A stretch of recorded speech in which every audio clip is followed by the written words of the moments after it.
और 17 अक्टूबर यानी आज नवरात्रि का तीसरा दिन है। नवरात्रि का तीसरा दिन माँ चंद्रघंटा को समर्पित है। माँ चंद्रघंटा नाम में ही उनकी शक्तियों की महिमा का वर्णन मिलता है। ऐसे में यहाँ आचार्य जी से हम जानेंगे माँ चंद्रघंटा के स्वरूप के बारे में, पूजा विधि के बारे में, मंत्र और महत्व के बारे में। तो आइए आचार्य जी से जानते हैं। चेल्सी जी, बहुत अच्छा टॉपिक आपने लिया।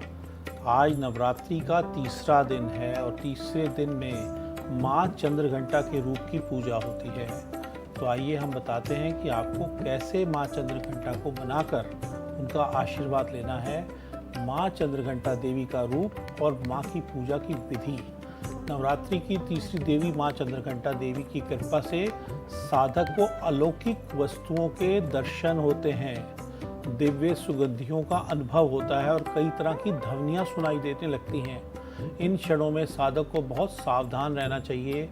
इस देवी की आराधना से साधक में वीरता और निर्भयता के साथ साथ सौम्यता और विनम्रता भी आती है।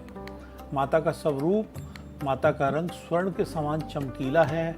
माता के 3 नेत्र हैं और 10 हाथ हैं। माता के एक हाथ में कमल, गदा, बाण, धनुष, त्रिशूल, खड़ग, खप्पर, चक्र और अस्त्र शस्त्र हैं।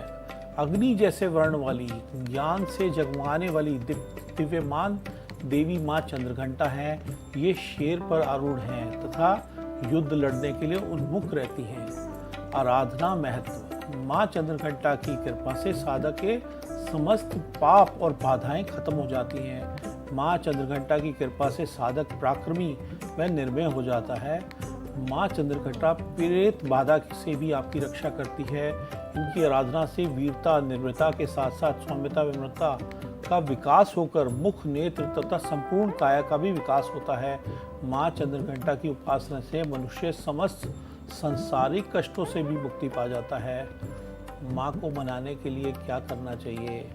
माँ देवी चंद्रघंटा को प्रसन्न करने के लिए श्रद्धालुओं को भूरे रंग के कपड़े पहनने चाहिए। माँ चंद्रघंटा को अपना वाहन सिंह बहुत प्रिय है, इसलिए गोल्डन रंग के कपड़े पहनना भी शुभ है। इसके अलावा माँ सफ़ेद चीज़ का भोग जैसे दूध या खीर का भोग माँ को लगाना चाहिए।